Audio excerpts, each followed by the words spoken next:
ദൈവനാമത്തിന് മഹത്വം ഉണ്ടാകട്ടെ.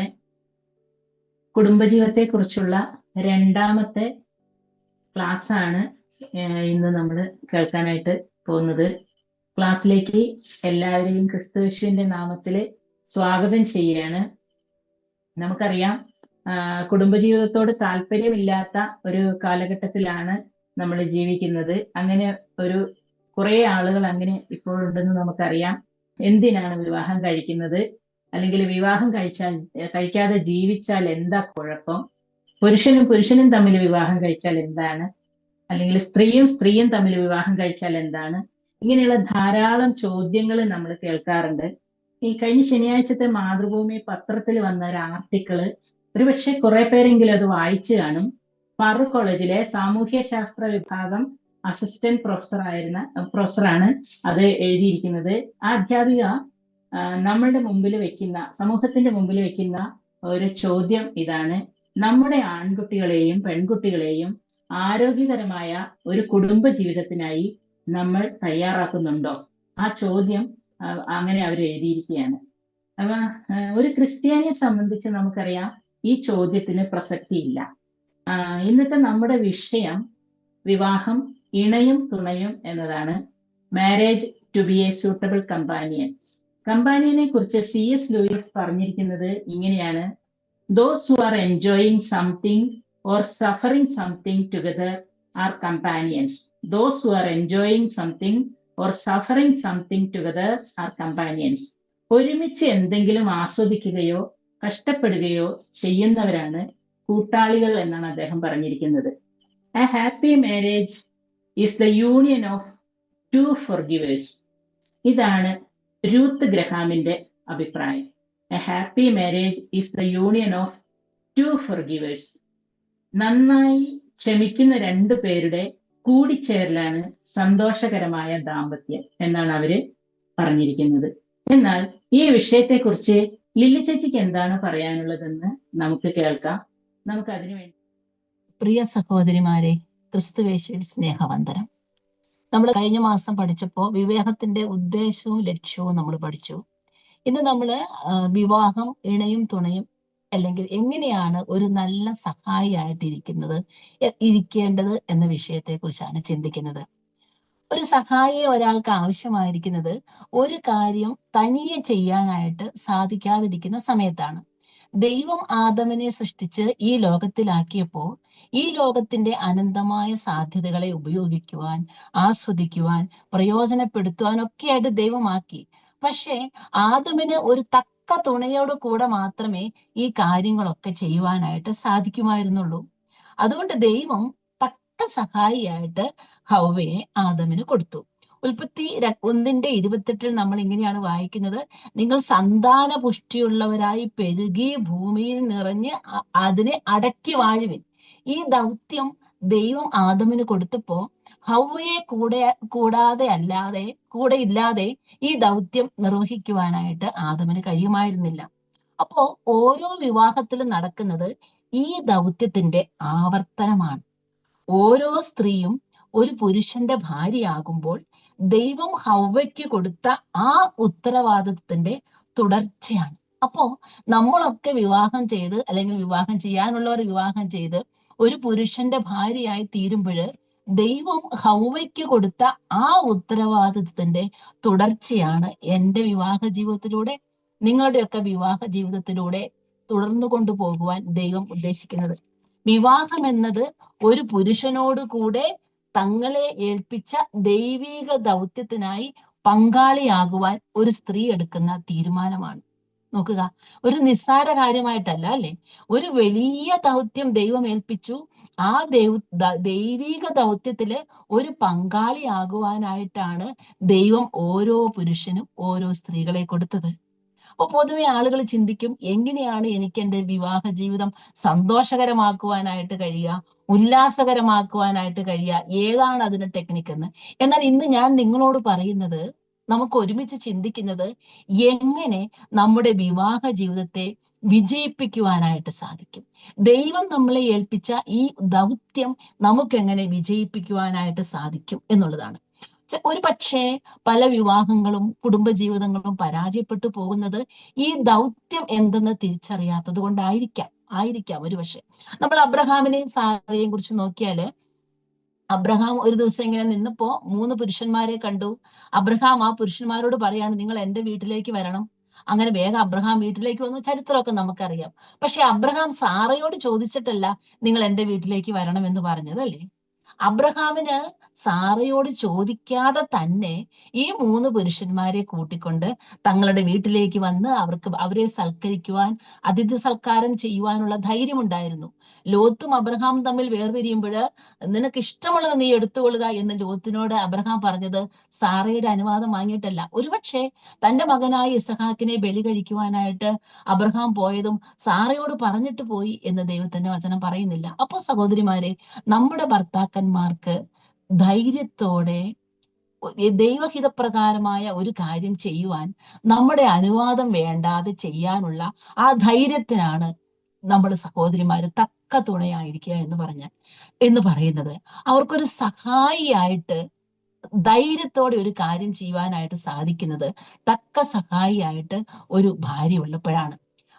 ഭർത്താക്കന്മാർക്ക് ഒരു തടസ്സമായി നിൽക്കാതെ അവർക്ക് എങ്ങനെ ഒരു സഹായിയായിട്ട് നിൽക്കാം, ഒരു തക്ക ആയിട്ട് നിൽക്കാം എന്നുള്ളത് നമുക്ക് ചിന്തിക്കാം. അപ്പൊ നമ്മൾ ചിന്തിച്ചതുപോലെ ഇതൊരു സഹായിയുടെ റോളാണ്. ആത്മീകമായും ഭൗതികമായും ശാരീരികമായും ലൈംഗികപരമായും എല്ലാം ഒരു സഹായിയായിട്ട് പുരുഷന് നിൽക്കുവാനായിട്ടാണ് ദൈവം ഓരോരോ സ്ത്രീകളെ ഓരോരോ പുരുഷന് കൊടുക്കുന്നത്. എങ്ങനെ നമുക്കൊരു തക്ക തുണയായിട്ട് ജീവിക്കാനായിട്ട് സാധിക്കാം എന്നൊരു 3-4 പോയിന്റിലൂടെ നമുക്ക് ചിന്തിക്കാം. അതിൽ ആദ്യം നമുക്ക് ഒരുമിച്ച് ചിന്തിക്കുവാനായിട്ടുള്ളത്, ഒരു തക്ക തുണയായിട്ട് ഒരു സ്ത്രീക്ക് തീരണമെങ്കിൽ ജ്ഞാനവും വിവേകവും ഉള്ള സ്ത്രീകളായിട്ട് നമ്മൾ തീരണം. തക്ക തുണയായി ഒരു പുരുഷന്റെ കൂടെ ജീവിക്കണമെങ്കിൽ നമുക്ക് ആവശ്യമായിരിക്കുന്ന ഒന്നാമത്തെ ഘടകം ജ്ഞാനവും വിവേകവുമുള്ള സ്ത്രീകളായിരിക്കണം. സദൃശവാക്യം 14:1 നിങ്ങൾക്കറിയാം എന്ന് ഞാൻ വിചാരിക്കുന്നു. സ്ത്രീകളിൽ ജ്ഞാനമുള്ളവൾ വീട് പണിയുന്നു, ഭോഷത്വമുള്ളവളോ അത് സ്വന്തം കൈകളാൽ പൊളിച്ചു കളയുന്നു. സദൃശവാക്യം 31:26 അത് തന്നെ പറയുന്നുണ്ട്.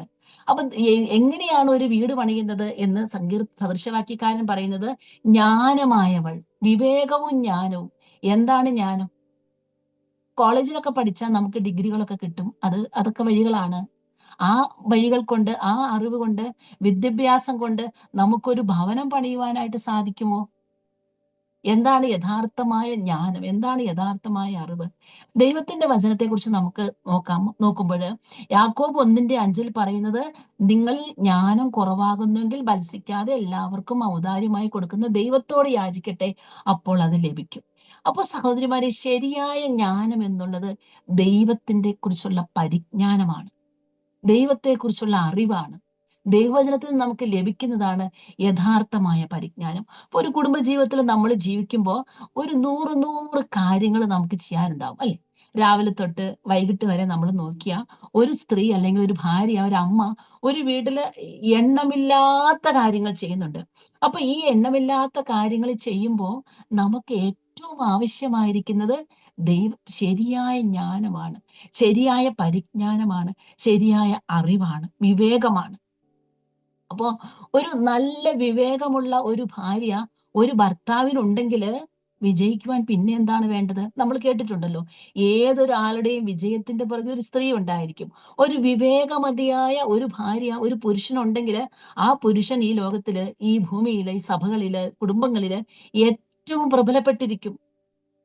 നമ്മൾ ഈ സാധാരണ നമ്മുടെ പ്രസിഡന്റ്, പ്രധാനമന്ത്രിമാർക്ക് അവർക്കൊക്കെ ഒരു കൗൺസിലിംഗ് ബോർഡുണ്ട്, ഒരു ആലോചനക്കാരുടെ ഒരു കൂട്ടമുണ്ട്. ആ കൗൺസിലിംഗ് ബോർഡിനോട് ആലോചന ചോദിച്ചിട്ടാണ് എല്ലാ കാര്യങ്ങളും അവർ ചെയ്യുക. അപ്പൊ അതുപോലെ തന്നെ ഒരു ഭാര്യയ്ക്ക് ഒരു ഭർത്താവിന് ചെയ്യാൻ പറ്റുന്ന ഏറ്റവും നല്ല സഹായം ഒരു നല്ല ആലോചനക്കാരിയായിരിക്കുക എന്നുള്ളതാണ്. അപ്പൊ ഈ നല്ല ആലോചനക്കാരിയായി ഇരിക്കണമെങ്കിൽ ഏറ്റവും ആവശ്യം എന്താണ്? ദൈവപരിജ്ഞാനമാണ്, വിവേകമാണ്, അറിവാണ്. ഭർത്താവ് പറയുന്ന എല്ലാ കാര്യത്തിനും യെസ് പറയുന്നവരാണ് ജ്ഞാനമുള്ളവൾ, വിവേകമുള്ളവൾ എന്ന് നമ്മൾ ചിന്തിക്കരുത്. അവർക്ക് ഇഷ്ടമില്ലാത്ത കാര്യങ്ങളും നമ്മൾ പറയുമ്പോൾ അത് ഏറ്റവും വിവേകത്തോടെ, ഏറ്റവും സ്വീകാര്യതയോടെ പറയുന്നതാണ് ജ്ഞാനം. ഭർത്താവിനെ വിമർശിക്കുമ്പോഴും അത് ഏറ്റവും സൗമ്യതയില്, അല്ലെങ്കിൽ ഏറ്റവും ജ്ഞാനത്തോടെ വിവേകത്തോടെ അവരെ കറക്റ്റ് ചെയ്യുന്നതാണ് ശരിയായ വിവേകം. നമുക്കറിയാം നമ്മുടെ ഭർത്താക്കന്മാരെ ദേഷ്യം കൊണ്ടോ കോപം കൊണ്ടോ കുറ്റപ്പെടുത്തൽ കൊണ്ടോ ഒന്നും നന്നാക്കാൻ നമുക്ക് കഴിയില്ല. അവരെ നന്നാക്കുവാനായിട്ട് നമുക്ക് കഴിയുന്ന ഏറ്റവും നല്ല വഴി എന്നുള്ളത് ജ്ഞാനത്തോടെയും വിവേകത്തോടെയുമുള്ള പെരുമാറ്റമാണ്. അത് ദൈവത്തെക്കുറിച്ചുള്ള പരിജ്ഞാനത്തിൽ നമുക്ക് കിട്ടും. അബീഗയിന്റെയും നാബാലിന്റെയും കഥ നിങ്ങൾക്കറിയാമല്ലോ. കുടുംബജീവിതത്തില് കുറിച്ച് പറയുമ്പോൾ അബീഗയിൽ നല്ല വിവേകമുള്ള സ്ത്രീയും നാബാലിനെ കുറിച്ച് പറയുമ്പോൾ അവൻ നിഷ്ഠൂരനും ദുഷ്കർമ്മിയുമായിരുന്നു എന്നാണ് ദൈവത്തിന്റെ വചനം പറയുന്നത്. എന്നാൽ ഈ നിഷ്ഠൂരനും ദുഷ്കർമ്മിയുമായിരുന്ന നാബാലിന്റെ കൂടെ നിന്റെ വിവേകം സ്തുത്യം എന്ന് ദാവീദ് പറയത്തക്കവണ്ണം എത്ര എത്ര വിവേകമതിയോടുകൂടിയാണ് അബീഗയിൽ ഇടപെട്ടത് എന്ന് നമുക്കറിയാമല്ലോ. അപ്പൊ ജ്ഞാനത്തോടെ വിവേകത്തോടെ ഒരു വീട് പണിയുന്ന ആളുകളായിട്ട് നമുക്ക് തീരണം. ഭോഷത്വമുള്ളവൾ അതിനെ പൊളിച്ചു കളയുന്നു എന്നാണ് സദൃശവാക്യക്കാരൻ പറയുന്നത്. നാം നമ്മുടെ വീടുകൾ, നമ്മുടെ ഭവനങ്ങൾ പണിതുയർത്തുന്നത് ജ്ഞാനത്തോടെ പണിയണം. ശരിയായ ജ്ഞാനം ഇല്ലെങ്കിൽ ദൈവത്തിന്റെ സന്നിധിയിലേക്ക് ചെന്ന് കർത്താവെ, ഈ ഭവനം പണിയുവാനായിട്ട് എനിക്ക് ശരിയായ ജ്ഞാനവും വിവേകവും തരണമേ എന്ന് ചോദിച്ച് ദൈവസന്നിധിയിൽ ചോദിക്കണം. നമ്മളെ കൊണ്ട് ആവശ്യം പോലെ ദൈവപരിജ്ഞാനം നമ്മൾ വർദ്ധിപ്പിക്കണം. മേഴ്സി പാടി, സ്നേഹം കൊണ്ടൊരു വീട് പണിയാം, ദൈവസ്നേഹം കൊണ്ടൊരു വീട് പണിയാം. പക്ഷെ ആ സ്നേഹവും ജ്ഞാനവും പരിജ്ഞാനവും ഒക്കെ കൊണ്ട് നമ്മുടെ ഭവനങ്ങളെ നമുക്ക് പണിയണം. സ്നേഹം എന്ന ഇഷ്ടിക നമുക്ക് ഉപയോഗിക്കണം, വിശ്വാസം എന്ന അടിസ്ഥാനം നമുക്ക് ഉപയോഗിക്കണം, ക്ഷമ എന്ന സിമന്റ് നമുക്ക് തേക്കണം. കെട്ടിടമൊക്കെ പണിയുന്നവർ ഇതൊക്കെ ഉപയോഗിക്കുന്നു. പക്ഷെ നമ്മൾ ഉപയോഗിക്കേണ്ട ഇഷ്ടികയും സിമന്റും അതെല്ലാം വ്യത്യസ്തമാണ്. ക്ഷമ, സ്നേഹം, വിശ്വാസം, പ്രാർത്ഥന, ഇതൊക്കെ കൊണ്ട് ദൈവപരിജ്ഞാനം വർദ്ധിപ്പിച്ച് നമുക്ക് ഈ വീട് പണിയണം. സദൃശവാക്യക്കാരൻ 24-ാം സദൃശവാക്യം 3-ാം വാക്യത്തിൽ മനോഹരമായ ഒരു വാക്ക് പറയുന്നുണ്ട്. ജ്ഞാനം കൊണ്ട് ഭവനം പണിയുന്നു, വിവേകം കൊണ്ട് അത് സ്ഥിരമായി വരുന്നു, പരിജ്ഞാനം കൊണ്ട് അതിന്റെ മുറികളിൽ വിലയേറിയതും മനോഹരവുമായ സകല സമ്പത്തും നിറയ്ക്കുന്നു. പരിജ്ഞാനം കൊണ്ട് മുറികളൊക്കെ നിറയ്ക്കും, ജ്ഞാനവും വിവേകവും കൊണ്ട് പണിയും. ഈ പരിജ്ഞാനം കൊണ്ട് നമ്മൾ നമ്മുടെ വീടിന്റെ മുറികളിൽ എന്താണ് നിറയ്ക്കുന്നത്? അലമാര, കട്ടില്, സാധനങ്ങളൊക്കെ നിറയ്ക്കും. എന്നാൽ നമ്മൾ ശരിക്കും പരിജ്ഞാനം കൊണ്ട് എന്താണ് നിറയ്ക്കേണ്ടതെന്ന് അറിയാമോ? അതിഥി സൽക്കാരം നിറയ്ക്കണം, പ്രോത്സാഹനം നിറയ്ക്കണം, പ്രാർത്ഥന നിറയ്ക്കണം, മറ്റുള്ളവരെ കുറിച്ച് കരുതൽ നിറയ്ക്കണം. അതൊക്കെ നമ്മുടെ വീടിന്റെ മുറികളിൽ നിറഞ്ഞിരുന്നാൽ ആ ഭവനം എത്ര മനോഹരമായിരിക്കും. അപ്പൊ നമ്മൾ ഒന്നാമത് പഠിച്ചു, നമുക്ക് തക്ക തുണയായിട്ടിരിക്കാനായിട്ട് ജ്ഞാനവും വിവേകവും ആവശ്യം. രണ്ടാമത്, പ്രാപ്തിയുള്ള സ്ത്രീകളായിരുന്നാൽ മാത്രമേ തക്ക തുണകളായിട്ടിരിക്കുവാൻ നമുക്ക് സാധിക്കുകയുള്ളൂ. കഴിവുള്ള സ്ത്രീകള്, ജ്ഞാനത്തോടും വിവേകത്തോടും ഒപ്പം കഴിവും പ്രാപ്തിയുമുള്ള സ്ത്രീകളായിരിക്കണം. സദൃശവാക്യം 31 ഒരുപക്ഷെ നമ്മൾ അനേകർക്കും കാണാതെ അറിയായിരിക്കും. നമ്മൾ വിവാഹം കഴിക്കുമ്പോൾ എന്നെ സ്നേഹിക്കാൻ, എന്നെ കരുതാൻ ഒരാള് എന്ന് ചിലപ്പോൾ ചിന്തിച്ചു പോകാം. എന്നാൽ സദൃശവാക്യം 31 നമ്മൾ നോക്കുമ്പോൾ സാമർഥ്യമുള്ള ഭാര്യയെ ആർക്ക് കിട്ടും? അവളുടെ വില മുത്തുകളിലുമേറും. അപ്പൊ ഒരു വീട്ടില് ഒരുപാട് കാര്യങ്ങൾ ചെയ്യാനുണ്ട്. ആ കാര്യങ്ങളൊക്കെ ചെയ്യാനായിട്ട് നമുക്ക് ആവശ്യം പ്രാപ്തിയാണ്, കഴിവാണ്. സദൃശവാക്യക്കാരൻ 31-ാം അധ്യായത്തിൽ പറയുമ്പോൾ എന്തെല്ലാം കാര്യങ്ങളാണ് പറയുന്നത് അല്ലേ? അവൾ രാവിലെ എഴുന്നേക്കും, വീട്ടിലുള്ളവർക്ക് ആഹാരം, വേലക്കാരികൾക്ക് ഓഹരി, കമ്പിളി, പുതപ്പ്, അങ്ങനെ അലസതയില്ലാത്ത, മടിയില്ലാത്ത, ഓടി നടന്ന് കാര്യങ്ങൾ ചെയ്യുന്ന ഒരു ചുറുചുറുക്കുള്ള ഒരു സ്ത്രീ ഉണ്ടെങ്കിൽ മാത്രമേ ഒരു തക്ക തുണയായിട്ട് ഒരു പുരുഷന്റെ കൂടെ ജീവിക്കാനായിട്ട് പറ്റുള്ളൂ. രാവിലെ എഴുന്നേക്കണം, വീട് വൃത്തിയാക്കണം, പാത്രങ്ങൾ കഴുകണം, അല്ലെ? നമ്മളൊക്കെ ചെയ്യുന്ന ജോലികളൊന്ന് ഓർത്ത് നോക്കിക്കേ. മക്കളെ നോക്കണം, ഈ ചെയ്യുന്ന പണികളൊന്നും ഓർത്ത് ആരും കാണുകയില്ല. പക്ഷെ ഇതൊക്കെ ഓടി നടന്ന് ചെയ്യുന്ന ഒരു സാമർഥ്യമുള്ള ഭാര്യയെ കുറിച്ച് സദൃശവാക്യക്കാരൻ 31-10 പറഞ്ഞു, അവളുടെ വില മുത്തുകളിലുമേറും. അപ്പോ ഈ കാര്യങ്ങളൊക്കെ നന്നായി ചെയ്യാൻ, ഒരു തക്ക തുണയായിട്ടിരിക്കുവാൻ നമുക്ക് നല്ല സാമർഥ്യം വേണം. അപ്പോൾ നമുക്ക് അറിയാത്ത കാര്യങ്ങൾ നമ്മൾ പഠിക്കണം. ചിലപ്പോൾ നമുക്ക് എല്ലാം ഒന്നും അറിയുണ്ടാവില്ല. ഒരു നല്ല കറിയൊന്നും വെക്കാൻ ചിലപ്പോൾ നമുക്ക് അറിയുണ്ടാവില്ല. നമ്മൾ നന്നായി കറി വെക്കുന്ന ആളുകളോട്, ഇപ്പൊ പിന്നെ ഒരു കുഴപ്പമില്ല, എല്ലാം യൂട്യൂബിലുണ്ട്. നമുക്ക് യൂട്യൂബിൽ നോക്കി എല്ലാ റെസിപ്പിയും നമുക്ക് കിട്ടും. നമുക്ക് അറിയാത്ത കാര്യങ്ങൾ നമ്മൾ പഠിക്കണം. നമ്മൾ എനിക്ക് പഠിക്കാൻ പറ്റില്ല എന്ന് നമ്മൾ ആരും പറയില്ല എന്ന് ഞാൻ വിചാരിക്കുന്നു. എത്ര പ്രായമായാലും നമുക്ക് പുതിയ പുതിയ കാര്യങ്ങളൊക്കെ പഠിക്കണം. അങ്ങനെ പഠിക്കുന്നത് നമ്മുടെ കഴിവിന്റെ ഒരു ലക്ഷണമാണ്, തക്ക തുണയായിട്ടിരിക്കാനുള്ള ഒരു കാര്യമാണ്. അതോടൊപ്പം തന്നെ മറ്റുള്ളവരെ നമുക്ക് സഹായിക്കുക എന്നുള്ളൊരു മനസ്സ്, കഠിനാധ്വാനം ചെയ്യാനുള്ളൊരു മനസ്സ്, അലസതയൊക്കെ അങ്ങ് മാറ്റിക്കളഞ്ഞ് കഠിനാധ്വാനം ചെയ്യാൻ ഒരു മനസ്സുണ്ടെങ്കിലേ തക്ക തുണകളായിട്ട് നമുക്ക് ജീവിക്കാനായിട്ട് സാധിക്കുകയുള്ളൂ. ഇതൊക്കെ ഞാൻ ഈ കഴിവിന്റെ കൂടെയാണ് പറയുന്നത്. കഠിനാധ്വാനം ചെയ്യണം, പഠിക്കണം. അതുപോലെ ഒരു നിലത്തിന്മേൽ ദൃഷ്ടി വെച്ചുള്ളത് മേടിക്കുന്നു, കൈനേട്ടം കൊണ്ട് ഒരു മുന്തിരിത്തോട്ടം ഉണ്ടാക്കുന്നു. ഇതൊക്കെ എങ്ങനെയാണ് ഒരു സ്ത്രീക്ക് സാധിക്കുക? നമ്മൾ ആരെങ്കിലും മുന്തിരിത്തോട്ടം മേടിക്കുന്നുണ്ടോ? നമ്മൾ ആരെങ്കിലും ഒരു നിലത്തിന്മേൽ ദൃഷ്ടി വെച്ചത് മേടിക്കുന്നുണ്ടോ? പക്ഷെ സദൃശവാക്യക്കാരൻ പറയുന്നത് അങ്ങനെയുള്ള ഭാര്യമാരെ കുറിച്ചാണ്. അതുപോലെ ആത്മീകമായ സഹായങ്ങൾ, ഇപ്പൊ ബൈബിൾ ക്ലാസ് ഒക്കെ എടുക്കുന്ന അല്ലെങ്കിൽ സഹോദരന്മാര് ഷെയർ ചെയ്യുന്നൊക്കെ ഉണ്ടെങ്കിൽ അവരെ സഹായിക്കാനുള്ള ഒരു ഉത്തരവാദിത്തം, അതൊക്കെ ഭാര്യമാർക്കുള്ള ഉത്തരവാദിത്തമാണ്. സാമർഥ്യമുള്ള ഒരു സ്ത്രീയുടെ ലക്ഷണമാണ്. തക്ക തുണയായിരിക്കാൻ ഇതൊക്കെ വേണം. അതുപോലെ അവളുടെ ഭർത്താവിന്റെ ഹൃദയം അവളെ വിശ്വസിക്കുന്നു, അവന്റെ ലാഭത്തിനൊരു കുറവുമില്ല. സാമ്പത്തിക കാര്യങ്ങൾ വരവറിഞ്ഞാലേ നമുക്ക് ചെലവ് ചെയ്യാൻ പറ്റുള്ളൂ, അല്ലെ? അപ്പൊ ഭാര്യമാർക്ക് ചിലർ പറയും ഇതൊന്നും എന്നോട് പറയാറില്ല, പുരുഷന്മാർ ഇതൊന്നും എന്നോട്, ഭർത്താക്കന്മാർ ഇതൊന്നും എന്നോട് പറയാറില്ല. പക്ഷെ സാമർഥ്യമുള്ള ഭാര്യ, കഴിവുള്ള ഭാര്യയ്ക്ക് തനിക്കെന്ത് വരവുണ്ടെന്ന് അറിയണം. വരവില്ലാതെ ചെലവഴിക്കാൻ പറ്റില്ലല്ലോ. എത്ര വരവുണ്ടെന്ന് അറിഞ്ഞാലല്ലേ അതനുസരിച്ച് നമുക്ക് ജീവിക്കാനായിട്ട് സാധിക്കുകയുള്ളൂ. അപ്പൊ ആ കാര്യങ്ങളൊക്കെ അറിഞ്ഞാലേ ഒരു തക്ക തുണയായിട്ട് ജീവിക്കാൻ നമുക്ക് സാധിക്കുകയുള്ളൂ. അതുപോലെ സൽപ്രവർത്തികൾ, മറ്റുള്ളവരോടൊക്കെ ഒരു സഹതാപമുള്ള ഒരു മനുഷ്യര്. ശൂന്യകാരത്തിയെ നോക്കുക, ഇതിലെ കൂടെ കൂടെ പോകുന്ന ഒരു പുരുഷന് ഒരു പ്രവാചകനാണെന്ന് കണ്ട് ഭർത്താവിനോട് പറഞ്ഞ് വീടും കട്ടിലും അലമാരിയും മേശയും ഒക്കെ ഉണ്ടാക്കി കൊടുത്താണ് നമ്മുടെ ശൂന്യകാരത്തി. തബീഥ, അല്ലെ? അവൾ മരിച്ചപ്പോഴ് വിധവമാരൊക്കെ അവൾ ഉണ്ടാക്കിയ വേഷം കൊണ്ട് ചുറ്റും നിന്ന് കരയുന്ന തബീതയ്ക്ക് ചുറ്റും നിന്ന് കരയുന്ന പത്രോസിനോട് പറയുന്ന സഹോദരിമാരെ നമുക്ക് കാണാം. സഹോദരിമാരെ, അപ്പൊ നമുക്ക് സൽപ്രവർത്തികൾക്കായിട്ട് നാം ക്രിസ്തുയേശുവിൽ സൃഷ്ടിക്കപ്പെട്ടവരാകുന്നു. അപ്പൊ ഒരു സാമർഥ്യമുള്ള സ്ത്രീ എന്ന് പറഞ്ഞാല് സൽപ്രവർത്തികൾ ചെയ്യുന്ന ഒരു സ്ത്രീ ആയിരിക്കും. അതുപോലെ തന്നെ സകല മനുഷ്യർക്കും നന്മ ചെയ്യുക എന്നാണ് നമ്മൾ ലേഖനത്തിൽ വായിക്കുന്നത്. അപ്പൊ മറ്റുള്ളവരോടൊരു അയ്യോഭാവമുള്ളവര്, മനസ്സലിവുള്ളവര്, അവരോടൊരു സഹതാപം ഉള്ളവര്, ആ സ്ത്രീകളൊക്കെ ആയിരുന്നാലേ നമുക്ക് ഒരു തക്ക തുണകളായിട്ട്, സാമർഥ്യമുള്ള സ്ത്രീകളായിട്ട് ജീവിക്കാൻ പറ്റുള്ളൂ. ഇനി ഒരു കാര്യം കൂടി ഉണ്ട്, അത് ഇച്ചിരി പ്രാധാന്യപ്പെട്ട കാര്യമാണെന്ന് എനിക്ക് തോന്നുന്നു. ഈ സാമർഥ്യമുള്ള സ്ത്രീക്ക് ഒരു കാര്യം ചെയ്യാൻ പറ്റും, ഈ ഭർത്താക്കന്മാരെ മാനേജ് ചെയ്യാനായിട്ടുള്ള ഒരു കഴിവ്. ആ ഒരു കഴിവ് നമുക്ക് വേണം. ഓരോ സ്ത്രീകളും ഓരോ പുരുഷന്മാരും വ്യത്യസ്തരാണ്, അല്ലേ? നമ്മുടെ ഭർത്താക്കന്മാരുടെ ഇഷ്ടാനിഷ്ടങ്ങൾ വ്യത്യസ്തമാണ്, നമ്മുടെ ഇഷ്ടാനിഷ്ടങ്ങൾ വ്യത്യസ്തമാണ്. ഈ അടുത്ത് ജോമി മറ്റേ നമ്മുടെ അറിവുകൾ എന്നതിൽ എഴുതി ഒരു പേഴ്സണൽ ടേസ്റ്റ് ഉണ്ടെന്ന് എഴുതി. ആളുകൾക്ക് ഒരു പേഴ്സണൽ ടേസ്റ്റ് ഉണ്ട്. നമ്മുടെ ഭർത്താക്കന്മാർക്ക് ഒരു പേഴ്സണൽ ടേസ്റ്റ് ഉണ്ട്, നമുക്കൊരു പേഴ്സണൽ ടേസ്റ്റ് ഉണ്ട്. നമ്മളൊക്കെ ഓരോരോ വീട്ടിൽ വളർന്ന് വലുതായ കുട്ടികളാണ്, അവരൊക്കെ വിവാഹം കഴിച്ച് നമ്മളൊക്കെ ആയി. അതുപോലെ തന്നെ നമ്മുടെ ഭർത്താക്കന്മാരും ഓരോ വീടുകളിൽ വ്യത്യസ്ത സാഹചര്യങ്ങളിൽ ജനിച്ച് ജീവിച്ച് നമ്മുടെ ഒപ്പം ജീവിക്കുന്ന ആളുകളാണ്. അപ്പൊ ഈ പുരുഷന് ഒരിക്കലും ഒരു സ്ത്രീ ആവാൻ പറ്റില്ല, ഒരു സ്ത്രീക്ക് ഒരിക്കലും ഒരു പുരുഷനാവാൻ പറ്റില്ല. നമ്മളെ പോലെയല്ല നമ്മുടെ ഭർത്താക്കന്മാർ എന്ന് നമ്മൾ അടിസ്ഥാനപരമായി മനസ്സിലാക്കണം. അവര് വേറൊരു ടൈപ്പ് മനുഷ്യരാ.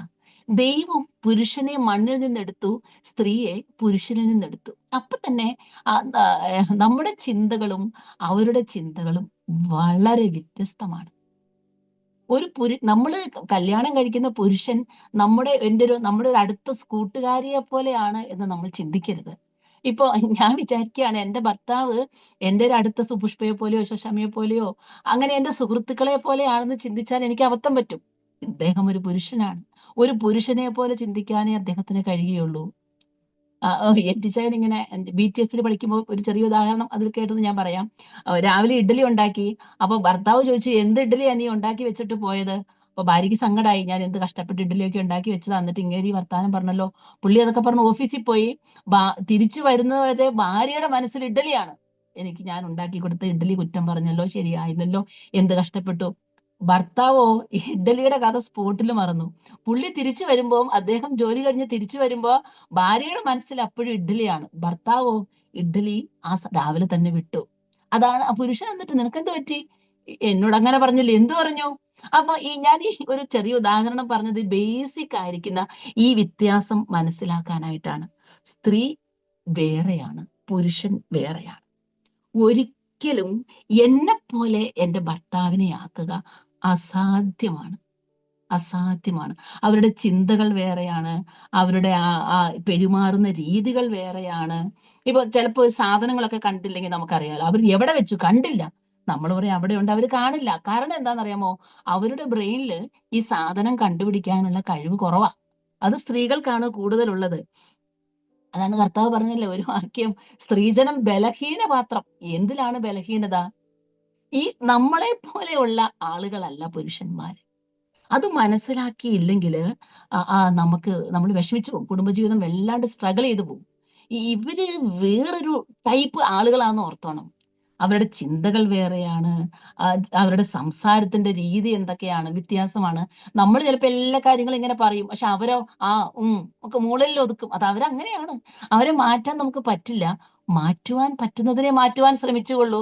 അത് ഞാൻ തടസ്സം പറയില്ല. പക്ഷെ മാറ്റുവാൻ പറ്റാത്തതിനെ സഹോദരിമാരെ നമുക്ക് മാറ്റാൻ കഴിയില്ല. അതുകൊണ്ട് ഈ ഒരു പുരുഷനെ നമ്മൾ ഒരു പുരുഷത്വമുള്ള ഒരു പുരുഷനായിട്ട് തന്നെ അംഗീകരിക്കണം. സ്ത്രീകളെ നമ്മൾ സ്ത്രീത്വമുള്ള സ്ത്രീകളായിട്ട് തന്നെ അംഗീകരിക്കണം. ദൈവം ഉണ്ടല്ലോ, ദൈവമാണ് ഇത് യോജിപ്പിച്ച് വെച്ചത്. ഒരു പുരുഷനെ, ഒരു സ്ത്രീയെ ദൈവമാണ് ഒരു വീട്ടിൽ കൊണ്ട് വെച്ചത്. ദൈവത്തിന്റെ പ്ലാനാണ്, ദൈവത്തിന്റെ പദ്ധതിയാണ്. അപ്പൊ നമ്മൾ വിചാരിക്കും എന്നെന്തും ദൈവം ഈ വീട്ടിൽ കൊണ്ട് വെച്ചത്. അതാണ് ദൈവത്തിന്റെ പ്ലാനും പദ്ധതിയും. അത് നമുക്ക് മാറ്റാൻ പറ്റില്ല. നമുക്ക് ഇവരെ ഉൾക്കൊള്ളുവാനേ സാധിക്കുകയുള്ളൂ. ഈ ഭർത്താക്കന്മാരുടെ ഇടപെടുന്നതിലുള്ള ഒരു കഴിവെന്ന് പറഞ്ഞാല്, എന്റെ ഭർത്താവിനെ മനസ്സിലാക്കുക, അദ്ദേഹം ആരാണെന്ന് തിരിച്ചറിയുക, അദ്ദേഹത്തെ കുറിച്ചുള്ള ശരിയായി മനസ്സിലാക്കുക എന്നുള്ളതാണ് ഒരു ഭാര്യ എന്ന നിലയിൽ എനിക്ക് ചെയ്യാൻ പറ്റുന്ന, തക്ക തുണയായിരിക്കാൻ എനിക്ക് ചെയ്യാൻ പറ്റുന്ന ഏറ്റവും വലിയ കാര്യം. ഒരാളെ പോലെ വേറൊരാളെ നമ്മൾ കമ്പയർ ചെയ്യരുത്. അപ്പുറത്തെ വീട്ടിലെ ഇപ്പുറത്തെ വീട്ടിലെ ഭർത്താക്കന്മാരൊക്കെ എന്ത് നല്ലതാന്ന് ചിന്തിക്കരുത്. ദൈവം എന്നെ ആക്കിയത് ഇവിടെയാണ് എന്റെ റോള്. തക്ക തുണയായിരിക്കാൻ ദൈവം ഏൽപ്പിച്ച ദൗത്യം നിവർത്തിക്കുവാനായിട്ട് എന്നെ നിർത്തിയത് ഇവിടെയാണ്. നിങ്ങളെ നിർത്തിയത് നിങ്ങളുടെ ഭവനങ്ങളിലാണ്. മാറ്റുവാൻ കഴിയുന്നതിനെ മാറ്റാൻ ശ്രമിക്കുക, മാറ്റുവാൻ കഴിയാത്തതിനെ ഉൾക്കൊള്ളുവാൻ ശ്രമിക്കുക. ഈ ഒരു കാര്യം ഞാൻ കുറച്ചധികം പറഞ്ഞു എന്ന് എനിക്കറിയാം. ഇതൊരു വലിയ കാര്യമാണ്. ഈ പുരുഷൻ ആരാണെന്ന് അറിയാതെ ഒരു പുരുഷന്റെ കൂടെ ഒരു സ്ത്രീ ജീവിക്കാൻ ശ്രമിച്ചാല് കണ്ണുനീരേ ഉണ്ടാവുള്ളൂ, സങ്കടേ ഉണ്ടാവുള്ളൂ. അപ്പോ ഈ ഒരു കാര്യം നമ്മൾ കുറച്ചും കൂടി മനസ്സിലാക്കണം എന്നുള്ളത് കൊണ്ട് ഞാൻ കുറച്ചധികം പറഞ്ഞതേ ഉള്ളൂ. നമ്മുടെ ഭർത്താക്കന്മാർ ആരാണ്, അവരുടെ ടേസ്റ്റ് എന്താണ് എന്നറിഞ്ഞാൽ നമുക്ക് അവരെ നമുക്ക് മാനേജ് ചെയ്യാനായിട്ട് സാധിക്കും. ദൈവകൃപയോടുകൂടെ സാധിക്കും. അതും കൂടി ഞാൻ പറയട്ടെ, ദൈവം തക്ക സമയത്തിനുള്ള സഹായത്തിലുള്ള കൃപ പ്രാപിക്കാനുള്ള ഒരു കൃപാസനം നമുക്കുള്ളത് കൊണ്ട് സഹോദരിമാരെ നമുക്ക് സാധിക്കും. ദൈവകൃപയിൽ ആശ്രയിച്ചാൽ നമുക്കത് സാധിക്കും. അപ്പൊ ഞാൻ രണ്ടാമത് പറഞ്ഞ കാര്യം, കഴിവുള്ള സഹോദരിമാര്, പ്രാപ്തിയുള്ള സ്ത്രീകളായിട്ട് നമ്മൾ ജീവിച്ചാലേ നമുക്ക് തക്ക തുണകളായിട്ട് ജീവിക്കാൻ പറ്റുള്ളൂ. മൂന്നാമത്തെ കാര്യം കൂടി നമുക്ക് പറയാം. മൂന്നാമത്തെ കാര്യം, സ്വഭാവ ശ്രേഷ്ഠതയുള്ള സഹോദരിമാരായിട്ട് ജീവിച്ചാലേ നമുക്ക് തക്ക തുണകളായിട്ട് ജീവിക്കുവാൻ കഴിയുള്ളൂ. എജിജാന്റെ ഫാമിലി ക്ലാസ്സിൽ എജിജാൻ പറഞ്ഞ ഒരു വാക്ക് ഞാൻ പറയാം, സദ്ഗുണങ്ങളുടെ സംക്ഷിപ്ത രൂപമാണ് സ്ത്രീ. എന്ത് നല്ല വാക്കാലേ, സദ്ഗുണങ്ങളുടെ സംക്ഷിപ്ത രൂപമാണ് സ്ത്രീ. ഒരു സ്ത്രീ എന്ന് പറഞ്ഞാല് എല്ലാ നല്ല ഗുണങ്ങളും ഇങ്ങനെ സംക്ഷേപിച്ച് വെച്ചിരിക്കുന്ന ഒരാളാണ് സ്ത്രീ. സദ്ഗുണങ്ങളുള്ള ഭാര്യ ദൈവത്തിന്റെ ദാനമാണ്, അല്ലെ? നല്ല ഭാര്യമാര് ദൈവത്തിന്റെ ദാനമാണ്. ഭാര്യയെ കിട്ടുന്ന ഒരു നന്മ കിട്ടുന്നു, യഹോവയോട് പ്രസാദം ലഭിച്ചുമിരിക്കുന്നു. അപ്പൊ ഈ നല്ല ഗുണങ്ങൾ എന്നൊക്കെ പറയുമ്പോൾ നമുക്കൊക്കെ അറിയാം, നമ്മുടെ ജീവിതത്തിൽ നല്ല ഗുണമുണ്ട്, ചീത്ത ഗുണമുണ്ട്, അല്ലെ? പൊതുവെ ആളുകൾ പറയും ഒന്നും വേണ്ട, സമാധാനമായിട്ട് ജീവിച്ചാൽ മതി. നമ്മുടെ ആഗ്രഹം അത് തന്നെയാണ്. ഒന്നും വേണ്ട, സമാധാനം വേണം, സ്വസ്ഥത വേണം. പണം കുറഞ്ഞാലും, സൗകര്യങ്ങൾ കുറഞ്ഞാലും, സാഹചര്യങ്ങൾ കുറഞ്ഞാലും നമുക്ക് സമാധാനവും സ്വസ്ഥതയും ഏറ്റവും ആഗ്രഹിക്കുന്ന മനുഷ്യരാണ് നമ്മൾ. സദൃശവാക്യക്കാരൻ 18:22, 19:14 പറയുന്നുണ്ട്, നല്ല ഗുണങ്ങളുള്ള സ്ത്രീകൾ, പക്വതയുള്ള സ്ത്രീകളായിട്ടിരിക്കണം. ഒരുപക്ഷെ നമ്മളെ തകർത്ത് കളയുന്ന ഒരുപാട് തിന്മകൾ നമുക്കുണ്ട്. ഞാൻ എന്നിലേക്ക് നോക്കിയാൽ, നിങ്ങൾ നിങ്ങളിലേക്ക് നോക്കിയാൽ, ജഡത്തിന്റെ പ്രവൃത്തികളോ എന്ന് പറഞ്ഞ ലേഖനങ്ങളിൽ അപ്പോസ്തലനായ പൗലോസ് പറയുന്ന പല ദോഷ സ്വഭാവങ്ങളും നമുക്കുണ്ട്.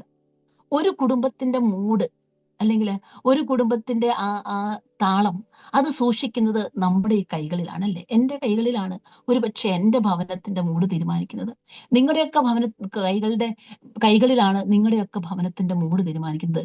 അത് സന്തോഷാണോ, കോപമാണോ, സങ്കടമാണോ, കണ്ണുനീരാണോ എന്ന് ഒരുപക്ഷെ ഒരുപാട് തീരുമാനിക്കുന്നത് നമ്മുടെ കൈകളാണ്.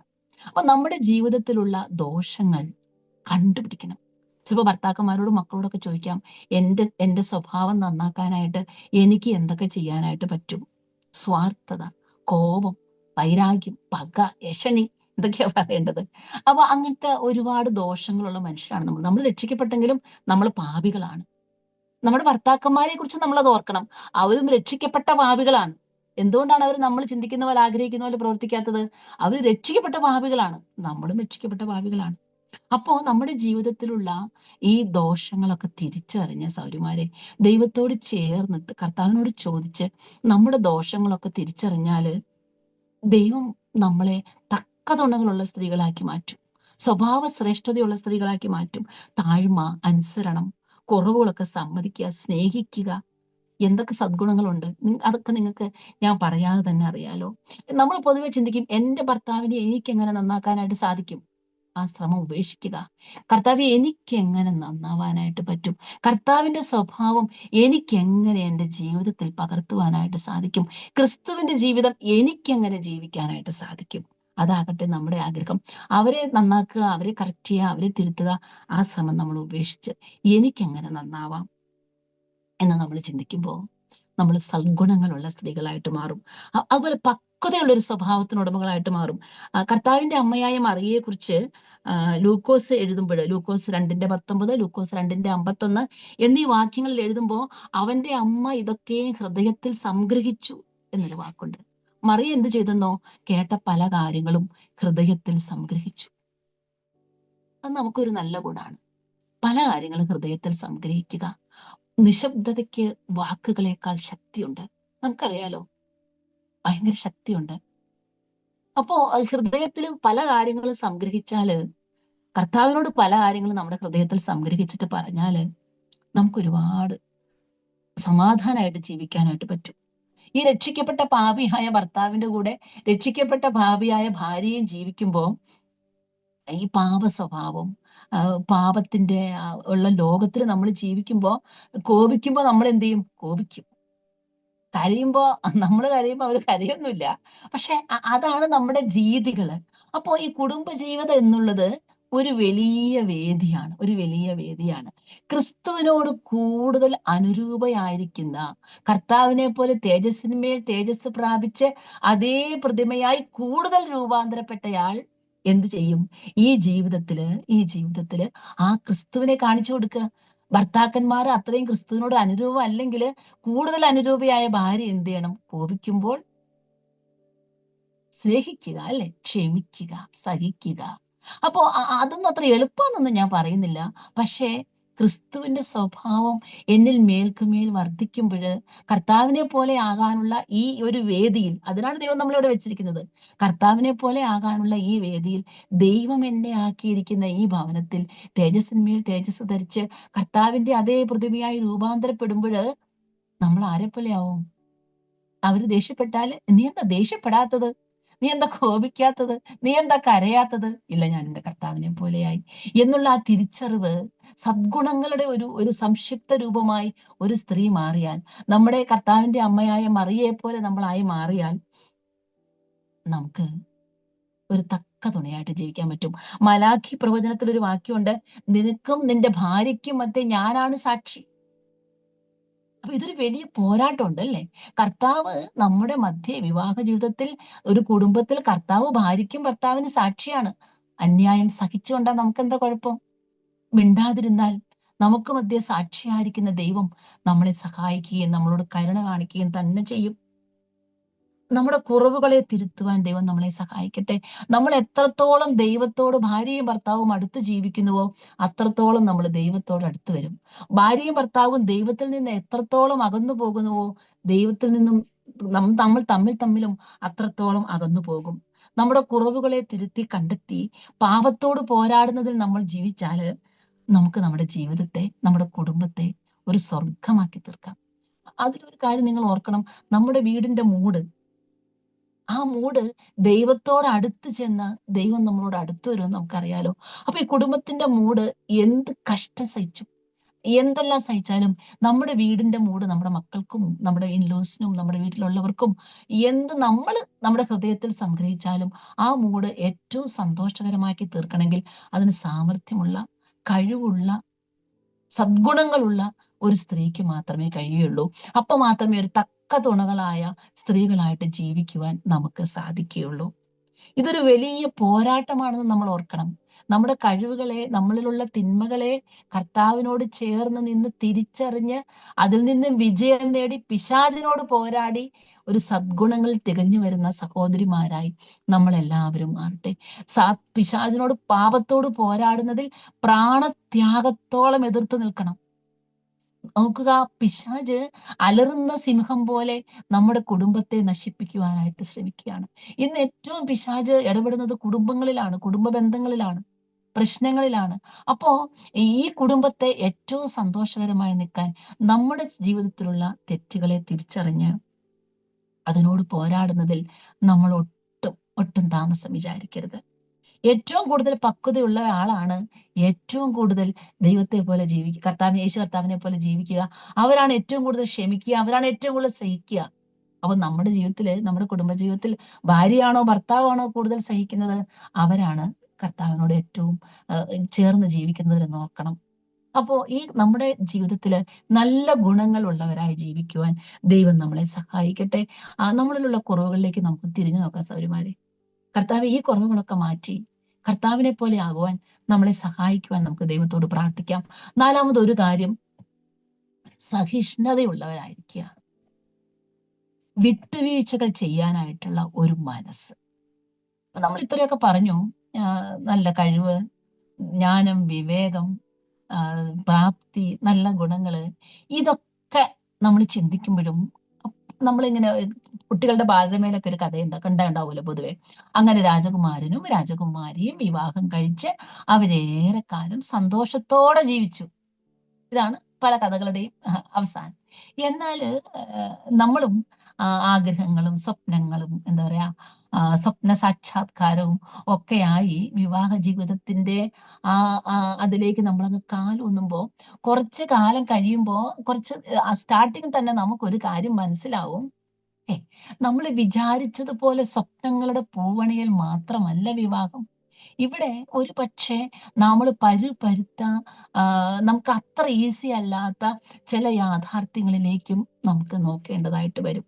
റോമലേഖനം 12:13 കഷ്ടതയിൽ സഹിഷ്ണുത കാണിപ്പിൻ എന്ന് അപ്പോസ്തലൻ നമ്മളെ ഓർപ്പിക്കുന്നുണ്ട്. കാര്യങ്ങൾ പ്രതികൂലമാവുമ്പോഴാണ് സഹിഷ്ണുതയുടെ ആവശ്യം, അല്ലേ? യാക്കോബ് 5:11 സഹിഷ്ണുത കാണിച്ചവരെ നാം ഭാഗ്യവാന്മാർ എന്ന് പുകഴ്ത്തുന്നു. യോബിന്റെ സഹിഷ്ണുത നിങ്ങൾ കേട്ടും ദൈവം അവന് വരുത്തിയ അവസാനം അറിഞ്ഞുമിരിക്കുന്നുവല്ലോ. ദൈവം മഹാകരുണയും മനസ്സലിവുള്ളവനല്ലോ എന്നാണ് യാക്കോബ് പറയുന്നത്. അപ്പൊ ഈ സഹിഷ്ണുതയ്ക്ക് കുടുംബ ജീവിതത്തിൽ വലിയൊരു പങ്കുണ്ട്. എല്ലാം നല്ലത് എന്നാണ് ദൈവം കണ്ടതല്ലേ? ആദാമിനെയും ഹവ്വയെയും സൃഷ്ടിച്ചു. ദൈവം എല്ലാം നല്ലതെന്ന് കണ്ടു. എന്നാൽ എത്ര പെട്ടെന്നാണ് ആദാമിന്റെയും ഹവ്വയുടെയും ജീവിതത്തിലേക്ക് സാത്താൻ ആ പാപത്തെ കൊണ്ടുവന്നത്. എത്ര പെട്ടെന്നാണ് ഹവ്വ ആ പഴം പറിച്ചു തിന്ന് ദൈവത്തിൽ നിന്ന് അകന്നു പോയത്. അവർക്കുണ്ടായ ആദ്യ സന്തതിയായ കയീൻ, ഇതാ കയീൻ പാപം നിന്റെ വാതിൽക്കൽ കിടക്കുന്നു എന്ന ദൈവത്തിന്റെ മുന്നറിയിപ്പ് നേരിട്ട് ലഭിച്ചിട്ടും കയീൻ എത്ര പെട്ടെന്നാണ് ആ സഹോദരനെ വയലിലേക്ക് കൂട്ടിക്കൊണ്ടുപോയി കൊന്നുകളഞ്ഞത്. അപ്പൊ ഈ പാപത്തിന്റെ വ്യവസ്ഥയിൽ ജീവിക്കുന്ന നമുക്കും ഇതൊരു വലിയ വെല്ലുവിളിയാണ്. ഈ കുടുംബജീവിതം ഒരു വലിയ വെല്ലുവിളിയാണ്. ഇപ്പോ പുതിയ തലമുറ ഇങ്ങനെ പറയുമെന്ന് ഞാൻ കേട്ടിട്ടുണ്ട്. വിവാഹം വേണ്ട എന്നൊരു ഗ്രൂപ്പ് പറയും, അടുത്തൊരു ഗ്രൂപ്പ് പറയാ വിവാഹം കഴിച്ചിട്ട് എനിക്ക് ഇഷ്ടമല്ലെങ്കിൽ ഞാനങ്ങ് ഡൈവേഴ്സ് ചെയ്യും. എത്ര ഈസി ആയിട്ടാണ് നമ്മുടെ മക്കൾ ഇങ്ങനത്തെ വാക്കുകൾ പറയുന്നത്. നമ്മുടെ കുഞ്ഞുങ്ങൾക്ക് എങ്ങനെ ഇങ്ങനെ പറയുവാനായിട്ട് ധൈര്യം കിട്ടുന്നു എനിക്ക് അറിഞ്ഞുകൂടാ. ദൈവം യോജിപ്പിച്ചത് എന്ന് നമ്മൾ പഠിക്കുമ്പോൾ നമ്മുടെ മക്കൾ പറയുന്നത് കേട്ടോ, ഞങ്ങളത് വേർതിരിക്കും. എത്ര പെട്ടെന്നാണ് ഈ പാപത്തിന്റെ ഈ കരാള ഹസ്തങ്ങൾ ഒരുപക്ഷെ നമ്മുടെ സഭകളിലേക്കും നമ്മുടെ കുടുംബങ്ങളിലേക്കും കടന്നു വരുന്നത്. സഹോദരിമാരെ, ഒരു കാര്യം ഓർക്കണം, ലോകത്തിലുള്ള എല്ലാ പാപങ്ങളും പതുക്കെ നമ്മുടെ സഭകളിലേക്കും നമ്മുടെ കുടുംബങ്ങളിലേക്കും കടന്നു വരികയാണ്. ഇന്ന് ലോകത്തിന്റെ വ്യവസ്ഥ അതാണല്ലേ. വിവാഹം, താല്പര്യമില്ലെങ്കിൽ ഡൈവേഴ്സ്. നമ്മുടെ കുഞ്ഞുങ്ങൾക്ക് അങ്ങനെ പറയുവാനായിട്ട് കഴിയുന്നുണ്ടെങ്കിൽ നമ്മൾ അമ്മമാര് ചെയ്യേണ്ട ഒരു കാര്യമുണ്ട്. കർത്താവ് പണ്ട് പറഞ്ഞൊരു കാര്യമാണ്, സഹോദരിമാരെ, നിങ്ങൾ എന്നെ ഓർത്ത് കരയണ്ട, നിങ്ങളെയും നിങ്ങളുടെ മക്കളെയും ഓർത്ത് കരയണം. അപ്പോ അങ്ങനെ ഒരു ചിന്തിക്കുന്ന ഒരു ഗ്രൂപ്പ് ആളുകളുണ്ട് ഇന്ന്. എന്നാൽ ഒരുപക്ഷെ വിവാഹത്തിന്റെ പ്രശ്നങ്ങളിലും പ്രയാസങ്ങളിലും ഒക്കെ ആകുന്ന അവരുടെ മാതാപിതാക്കളുടെ വിവാഹ ജീവിതത്തിലെ പ്രശ്നങ്ങളും പ്രയാസങ്ങളും കണ്ടിട്ടാണോ, അതോ മറ്റുള്ള അവരുടെ ഫ്രണ്ട്സിന്റെ വിവാഹ ജീവിതത്തിലെ പ്രശ്നങ്ങൾ കണ്ടിട്ടാണോ അവരങ്ങനെ പറയുന്നത്? എനിക്കറിയില്ല. എന്നാലും നമ്മൾ വിവാഹമൊക്കെ കഴിഞ്ഞ് ചിലപ്പോ നമ്മുടെ ആശയ്ക്ക് വിരോധമായി, നമ്മുടെ സ്വപ്നങ്ങൾക്ക് വിരോധമായി സങ്കടകരമായ പല പ്രശ്നങ്ങളും ഒരുപക്ഷെ നമ്മുടെ ജീവിതത്തിൽ നമുക്ക് നേരിടേണ്ടി വന്നേക്കാം. എന്താണ് നമുക്കതിനുള്ള മറുപടി? നമ്മൾ പ്രതീക്ഷിക്കുന്നത് പോലെയല്ല പ്രയാസങ്ങൾ കൂടി നമ്മുടെ ജീവിതം കടന്നു പോയാൽ നമ്മൾ ആ പ്രശ്നങ്ങളെയും പ്രയാസങ്ങളെയും സഹിഷ്ണുതയോടെ തന്നെ നേരിടുക. അല്ലാതെ നമുക്ക് എന്ത് ചെയ്യാനായിട്ട് പറ്റും? നമ്മുടെ ദൈവം നമുക്ക് കൂട്ടാളിയായിട്ടുണ്ടല്ലേ? ഞാൻ നിനക്കും നിന്റെ ഭാര്യയ്ക്കും ഇടയിൽ സാക്ഷി എന്ന് പറഞ്ഞൊരു ദൈവം നമുക്ക് സഹായിയായിട്ടുണ്ട് സഹോദരിമാരെ. അതുകൊണ്ട് നമ്മള് മടുത്തു പോകാതെ സഹിഷ്ണുതയുള്ളവരായി ഈ ജീവിതത്തെ, ഈ ക്രിസ്തീയ ജീവിതത്തെ നമുക്ക് മുമ്പോട്ട് കൊണ്ടുപോകുവാൻ മഹാ കരുണയുള്ള കർത്താവ് നമ്മളെ സഹായിക്കും. അവൻ മഹാകരുണയും മനസ്സലിവിനും ഉള്ളവനാണ് എന്നാണ് പറയുന്നത്.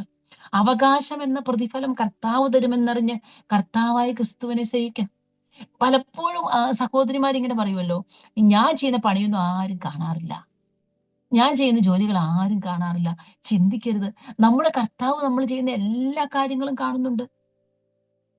ഈ പിശാച് ഈ ദൈവം യോജിപ്പിച്ച ഈ വ്യവസ്ഥയെ മനുഷ്യനെ വേർതിരിക്കുവാൻ ശ്രമിക്കുമ്പോൾ നമുക്കതിനെതിരെ വലിയൊരു പോരാട്ടമുണ്ട്. നമ്മുടെ കുടുംബങ്ങളിൽ സ്ഥിരതയുണ്ടാകുവാനായിട്ട് വലിയ സഹിഷ്ണുത നമ്മൾ കാണിക്കേണ്ടതായിട്ടുണ്ട്. നിങ്ങൾ ചെയ്തതൊക്കെയും മനുഷ്യർക്കെന്നല്ല കർത്താവിനെന്നവണ്ണം മനസ്സോടെ ചെയ്യുവിൻ എന്നാണ് കർത്താവ് പറഞ്ഞത്. ഒരുപക്ഷെ കുടുംബ ജീവിതത്തില് അവിശ്വാസിയായ ഭർത്താവ് ഉണ്ടെങ്കിൽ ഒരുപക്ഷെ വിശ്വാസത്തിന് വേണ്ടി കഷ്ടം അനുഭവിക്കുന്ന, ഉപദ്രവം നേരിടുന്ന ഭാര്യമാരുണ്ടാകാം. ചിലപ്പോ വിശ്വാസികൾ എന്ന് ധരിച്ച് വിവാഹം കഴിച്ചിട്ട് ജീവിച്ചു തുടങ്ങുമ്പോ ഇവര് വിശ്വാസികളല്ല എന്ന് തിരിച്ചറിഞ്ഞ് നെഞ്ചു പൊട്ടുന്ന ഭാര്യമാരും ഉണ്ടായിരിക്കാം. കടന്നുപോകുന്ന പ്രശ്നങ്ങളും പ്രയാസങ്ങളും ഒന്ന് വിവരിക്കുവാൻ ഒരുപക്ഷെ നമുക്ക് ഈ പ്ലാറ്റ്ഫോം ഒന്നും പോരാ, അതിന്റെ ആവശ്യവുമില്ല. എന്നാൽ നമ്മുടെ ഹൃദയങ്ങളെ തിരിച്ചറിയുന്ന, നമ്മുടെ ഗദ്ഗതങ്ങളെ മനസ്സിലാക്കുന്ന, നമ്മുടെ കണ്ണുനീർ കാണുന്ന ഒരു ദൈവം നമുക്കും നമ്മുടെ ഭർത്താവിനുമൊക്കെ സാക്ഷിയാണ്. നമ്മൾ ചെയ്യുന്ന ഒരു കാര്യത്തിന് പോലും പ്രതിഫലമില്ലാതെ ഇരിക്കുകയില്ല. കർത്താവ് ഒരു കാര്യത്തിനും കണക്കില്ലാത്തവനല്ല. ഒരു കാര്യത്തിനും കർത്താവ് കടമായിട്ടിരിക്കുകയില്ല. ദൈവം ആർക്കും കടക്കാരനായിട്ടിരിക്കുകയില്ല. എന്നെ ഈ ഒരു വീട്ടില് ഒരു ഭർത്താവിന് ഭാര്യയാക്കി വെച്ചത് സ്വർഗത്തിലെ ദൈവമാണെങ്കിൽ തക്ക സമയത്ത് സഹായത്തിനുള്ള കൃപയും പരീക്ഷയോടുകൂടെ പോക്കുവഴിയും ആ ദൈവം തന്നെ നമുക്ക് തരും. നമ്മൾ എത്ര കാലം സഹിക്കണം? അല്പകാലം കൂടെ സഹിച്ചാൽ മതി, അല്ലേ? ഇത് കർത്താവ് വരുന്നു, അവൻ വേഗം വരുന്നു. നമ്മൾ അല്പകാലം കൂടെ സഹിച്ചാൽ മതി. നിത്യതയുടെ വെളിച്ചത്തില് നമ്മൾ നമ്മുടെ കുടുംബങ്ങളിലേക്ക് നോക്കിയാല് നമ്മുടെ കഷ്ണങ്ങളും നമ്മുടെ കഷ്ടതയും നമ്മുടെ ബുദ്ധിമുട്ടുകളും എല്ലാം തീരാനുള്ള നാളുകൾ അടുത്തു. നൊടി നേരത്തേക്കുള്ള ലഘുവായ കഷ്ടം വിശ്വസ്തരായി സഹിഷ്ണുതയോടെ നിന്നാല് അത് കഴിഞ്ഞ് നമുക്ക് ദൈവം തരുന്നത് അത്യന്തമനവധിയായ തേജസ്സിന്റെ നിത്യഘനമാണ്. കൂരിരുൾ താഴ്വരയിൽ കൂടി നടന്നാലും ഞാൻ ഒരനർത്ഥവും ഭയപ്പെടുകയില്ല. നമ്മുടെ കർത്താവ് ഒന്ന് വെറുതെ പറയുകയില്ല, അല്ലേ? ദൈവം നമ്മളെ യോജിപ്പിച്ച്, ദൈവം നമ്മളെ കൊണ്ടുവന്ന് ഈ വീട്ടിലാക്കി വെച്ചെങ്കിൽ അവിടെ കണ്ണുനീരിന്റെ താഴ്വരയാണെങ്കിൽ, കഷ്ടതയുടെ കയ്പുനീരാണെങ്കിൽ ദൈവം നമുക്ക് ബലം തരും, ദൈവം നമുക്ക് ശക്തി തരും. അവിടുന്ന് വാക്കു മാറുകയില്ല. ഒരിക്കലും സഹോദരി എന്നോട് പറഞ്ഞത് ഞാൻ ഓർക്കുന്നു, ചേച്ചി ഞാന് കല്യാണം കഴിച്ചിട്ട് ഞാൻ ചിരിച്ചിട്ടില്ല, എനിക്ക് ചിരിക്കാൻ വരെ സാധിച്ചിട്ടില്ല എന്ന് പറഞ്ഞ സഹോദരിമാരുടെ കണ്ണുനീര് ഞാൻ മാനിക്കുന്നു. പലരും കടന്നു പോകുന്ന പ്രശ്നങ്ങള് പ്രയാസങ്ങള് ഒന്നും നമുക്ക് കണ്ണടച്ചിരുട്ടാക്കാനായിട്ടൊന്നും സാധിക്കുകയില്ല. എന്നാൽ സഹോദരിമാരെ, വിശുദ്ധന്മാരുടെ സഹിഷ്ണുത ഇവിടെ ഏറെ ആവശ്യം. കർത്താവ് നമുക്ക് വേണ്ടി ഇടപെടുന്ന ദിവസം വരിക തന്നെ ചെയ്യും. ഒരുപക്ഷെ ഇന്നായിരിക്കാം, ഒരുപക്ഷെ നാളെ ആയിരിക്കാം, ഒരുപക്ഷെ നിത്യതയിലായിരിക്കാം. കർത്താവ് എല്ലാത്തിനും നമുക്ക് പ്രതിഫലം തരും. അവിടുന്ന് ഒന്നും മറന്നു കളയുകയില്ല. നമ്മുടെ കണ്ണുനീരുകളെ തുരുത്തിയിലാക്കി വെക്കുന്ന ദൈവം അവിടുന്ന് മറന്നു കളയില്ല.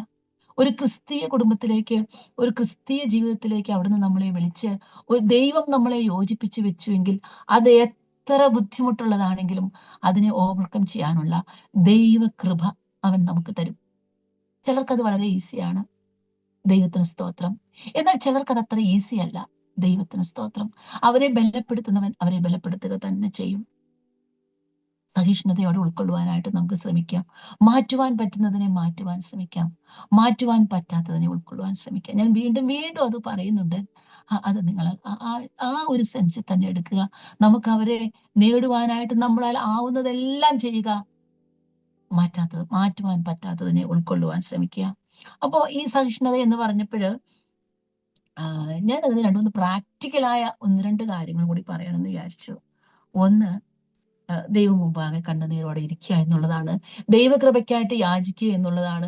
ദൈവത്തിന്റെ മുഖത്തേക്ക് നോക്കുക എന്നുള്ളതാണ്. 2, നമുക്ക് വിശ്വസ്തരായ ആളുകളോട് നമ്മൾ നമ്മുടെ പ്രശ്നങ്ങൾ തുറന്നു പറയണം. വിശ്വസ്തത എന്നുള്ളത് ഞാൻ വീണ്ടും പറയട്ടെ, എല്ലാവരോടും നമുക്കൊന്നും പറയാനായിട്ട് പറ്റില്ല. വിശ്വസ്തരായ ആളുകളെ കണ്ടുപിടിച്ച് നമ്മൾ നമ്മുടെ സങ്കടങ്ങൾ, ഹൃദയത്തിൽ നിറഞ്ഞു കവിയുന്ന ഈ ടെൻഷൻസ് നമ്മൾ ആരോടെങ്കിലും കരഞ്ഞ് പ്രാർത്ഥിക്കണം. ദൈവം അങ്ങനെയുള്ള ആളുകളെ നമുക്ക് വെച്ചിട്ടുണ്ട്. വിശ്വസ്തരായ ആളുകളെ നിങ്ങൾ കണ്ടുപിടിക്കണം. ദൈവത്തോട് നമ്മുടെ പ്രശ്നങ്ങളെ പറയണം. അവരോട് പറഞ്ഞ് ഒരുമിച്ച് പ്രാർത്ഥിച്ച് ഒരു തുറന്നു പറയുന്ന ഒരു ഫ്രീഡം നമുക്ക് വേണം. അത് പറഞ്ഞപ്പോൾ ആരോ ഇങ്ങനെ കഴിഞ്ഞ ദിവസം പറഞ്ഞു, നമുക്ക് നല്ല കൗൺസിലേഴ്സ് ഒക്കെ ഉണ്ട്, ക്രിസ്ത്യൻ കൗൺസിലേഴ്സ് ഉണ്ട്. നിങ്ങൾക്ക് അങ്ങനെ ആവശ്യമൊക്കെ ഉണ്ടെങ്കിൽ നമ്മൾ തന്നെ കൗൺസിലേഴ്സിനെ കണ്ടുപിടിച്ച് തരും. ക്രിസ്ത്യൻ കൗൺസിലേഴ്സിനോട് കാര്യങ്ങൾ തുറന്നു പറയാം. പ്രശ്നങ്ങൾ ഏറ്റവും വഷളായിട്ട് പറയാൻ നിൽക്കരുത്. നിങ്ങൾക്ക് പ്രശ്നങ്ങൾ ഉണ്ടെന്ന് മനസ്സിലാകുന്ന കാലത്ത് തന്നെ ഈ പ്രശ്നങ്ങളെ വിശ്വസ്തരായ കൗൺസിലേഴ്സിനോട്, നമ്മുടെ സഭയിൽ തന്നെയുള്ള ആളുകളോട്, വിശ്വസ്തരായ ആളുകളെ കണ്ടെത്തി നമ്മൾ പറയണം. ഇതിനൊന്നും ഒരു പരിഹാരം വരില്ല, പറഞ്ഞിട്ട് എന്താ കാര്യം എന്ന് ചിന്തിക്കരുത് സഹോദരിമാരെ. എല്ലാത്തിനും ഒരു പരിഹാരം ഉണ്ടാവും. ചിലതിന് പരിഹാരം ഇല്ലെങ്കിലും എന്നാൽ അവർക്ക് എന്തെങ്കിലും സജഷൻസ് ഒക്കെ പറയാനുണ്ടാവും. ചിലപ്പോൾ ചിലർ പറയും, ഇത് പറഞ്ഞിട്ട് ഇനി ഞങ്ങളുടെ കുടുംബജീവിതത്തിൽ ഇല്ലാത്ത പ്രശ്നം കൂടി ഉണ്ടാവും. അങ്ങനെ ചിന്തിക്കരുത്. നന്നായി വിശ്വസ്തരായ ആളുകൾ ഒരിക്കലും അതങ്ങനെ ഈസി ആയിട്ട് കൈകാര്യം ചെയ്യില്ല. വിവേകത്തോടെയും പരിജ്ഞാനത്തോടെയും അവർ ഇടപെടുകയുള്ളൂ. അപ്പോൾ ഈ പ്രശ്നങ്ങൾ വന്നാൽ ആ പ്രശ്നങ്ങളെ വിശ്വസ്തരായ ആളുകളോട് തുറന്നു പറയണം. ഇതൊക്കെ എൻ്റെ വിധിയാണ്, ഇത് ഞാനങ്ങ് സഹിച്ചേക്കാം എന്ന് വിചാരിക്കരുത്. നമുക്ക് പരിഹരിക്കാൻ പറ്റുന്നത്ര പരിഹരിക്കാലും ആരോടെങ്കിലും വിശ്വസ്തരായ മനുഷ്യരോട് നമ്മൾ നമ്മുടെ ദുഃഖങ്ങളും പ്രശ്നങ്ങളും പ്രയാസങ്ങളും തുറന്നു പറയണം. അവരെന്തെങ്കിലും നമുക്ക് അതിനൊരു നീക്കുപോക്ക് വരുത്തും. 2, ചിലപ്പോ എന്തെങ്കിലുമൊക്കെ രോഗങ്ങളായിരിക്കാം. ഇതൊന്നും സുഖാവില്ല എന്ന് ചിന്തിക്കരുത്. ഈ രോഗങ്ങളൊക്കെ സുഖാക്കാനായിട്ടാണ് ദൈവം ഈ മെഡിക്കൽ സിസ്റ്റം തന്നെ വെച്ചിട്ടുള്ളത്. അതൊക്കെ ഡോക്ടറെ കാണുക, കൗൺസിലേഴ്സിനെ കാണുക, അതിനുള്ള അഡ്വൈസ് ഒക്കെ തേടുക, ഇതൊക്കെ നമുക്ക് ചെയ്യാനായിട്ട് പറ്റും. 3, ഭർത്താവിന്റെ തെറ്റുകൾ മൂടി വെക്കരുത്. അത് പറയുമ്പോ ഭർത്താക്കന്മാർക്ക് തെറ്റുണ്ടെങ്കിൽ എല്ലാവരോടും പറയണമെന്നല്ല ഞാൻ ഉദ്ദേശിക്കുന്നത്, നിങ്ങൾ അങ്ങനെ ചിന്തിക്കരുത്. എന്നാൽ വിശ്വസ്തരായ ആളുകളോട് നമ്മുടെ ഭർത്താക്കന്മാർക്ക് തെറ്റുകൾ ഉണ്ടെങ്കിൽ അത് പറഞ്ഞേ മതിയാവും. അല്ലെങ്കിൽ നമുക്ക് അവരെ എങ്ങനെ നേടാനായിട്ട് പറ്റും? എനിക്ക് ചില സഹോദരിമാരെയൊക്കെ എനിക്കറിയാം, അവരവരുടെ ഭർത്താക്കന്മാർക്ക് തെറ്റുന്നെന്ന് കണ്ടപ്പോ തന്നെ അത് വിളിച്ച് പറഞ്ഞ് പ്രശ്നം പരിഹരിച്ച എത്ര സഹോദരിമാരുണ്ട് നമ്മുടെ മുമ്പിൽ. ആ കുടുംബം രക്ഷപ്പെട്ട എത്ര ചരിത്രങ്ങളുണ്ട് നമ്മുടെ മുമ്പിൽ. അപ്പൊ ഭർത്താക്കന്മാർക്ക് തെറ്റുകളൊക്കെ വരാം, മനുഷ്യരാണ്, നമുക്കും തെറ്റ് വരാം അല്ലേ? ഭർത്താക്കന്മാരെ ഒന്ന് 100% വിശ്വസിക്കരുത്. എന്ന് പറഞ്ഞാല് അവരെ സംശയിക്കണമെന്ന് ഞാൻ പറഞ്ഞൊന്ന് ചിന്തിക്കരുത്.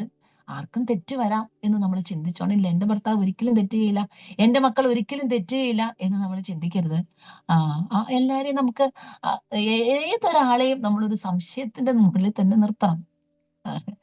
നാളെ തൊട്ട് ഞാനിങ്ങനെ സിഗ്ലെ സംശയിക്കണം എന്ന് പറഞ്ഞൊന്ന് ചിന്തിച്ചു പോകരുതേ. എന്ന് പറഞ്ഞാൽ ഞാൻ ഉദ്ദേശിച്ചത് ഇതാണ്, ആർക്കും തെറ്റുപറ്റാം. അപ്പൊ അതുകൊണ്ട് നമ്മുടെ ഭർത്താക്കന്മാർക്ക് തെറ്റുകൾ ഉണ്ടെന്ന് കണ്ടാല് അത് ന്യായീകരിക്കാൻ ശ്രമിക്കരുത്, അത് മൂടി വെക്കാൻ ശ്രമിക്കരുത്. വിശ്വസ്തരായ ആളുകളോട് തുറന്നു പറഞ്ഞ് ആ പ്രശ്നത്തിൽ നിന്നും നമ്മുടെ കുടുംബത്തെയും നമ്മുടെ ഭർത്താക്കന്മാരെയും രക്ഷിക്കുക തന്നെ ചെയ്യണം. ഈ പ്രശ്നങ്ങൾ നമ്മൾ തുറന്നു പറഞ്ഞില്ലെങ്കിൽ പതുക്കെ നമ്മൾ ഡിപ്രഷനായി പോകും, നമ്മൾ നിരാശയിലേക്ക് വീണു പോകും. പിന്നെ നമുക്ക് പിന്നെ അടുത്ത ചികിത്സകൾ നേടേണ്ടി വരും. ഒരു കാര്യം കൂടി ഞാൻ പറഞ്ഞോട്ടെ, അത് പറയുന്നത് ഒരു പക്ഷെ അധികമാകുമോ? ആത്മഹത്യ ഒന്നിനും പരിഹാരമല്ല. ചിലപ്പോ പ്രശ്നങ്ങളും പ്രയാസങ്ങളും ഒക്കെ വരുമ്പോ അങ്ങനെയൊക്കെ ആളുകൾ ചിന്തിച്ചു പോകാം. അതൊരു പരിഹാരമല്ല. നമുക്കൊരു ദൈവമുണ്ട് അല്ലേ? നമുക്കൊരു ദൈവമുണ്ട്. നമ്മെ മനസ്സിലാക്കുന്ന, നമ്മളെ തിരിച്ചറിയുന്ന, നമ്മളുടെ ഹൃദയത്തിന്റെ നിലവുകളും അറിവുകൾ, നമ്മൾ ചിന്തകളും ഒക്കെ മനസ്സിലാക്കുന്ന ഒരു ദൈവം നമുക്ക് മുമ്പിലുണ്ട്. സഹിഷ്ണുതയോടെ ജീവിച്ചാല് നമുക്ക് തക്ക തുണകളായിട്ട് ജീവിക്കാനായിട്ട് പറ്റും. ഞാനിങ്ങനെ 2-3 പോയിന്റുകൾ ഇങ്ങ് പറഞ്ഞതേ ഉള്ളൂ. ഇനിയും ഒരുപാട് കാര്യങ്ങൾ ഉണ്ടാവും. എന്ന സഹോദരിമാരെ, നമ്മുടെ ദൈവം, വിശ്വസ്തനായ ഒരു ദൈവം നമുക്കുണ്ട്. അതുകൊണ്ട് ഈ സഹിഷ്ണുതയുള്ളവരായിട്ട് നമ്മൾ ജീവിക്കണം.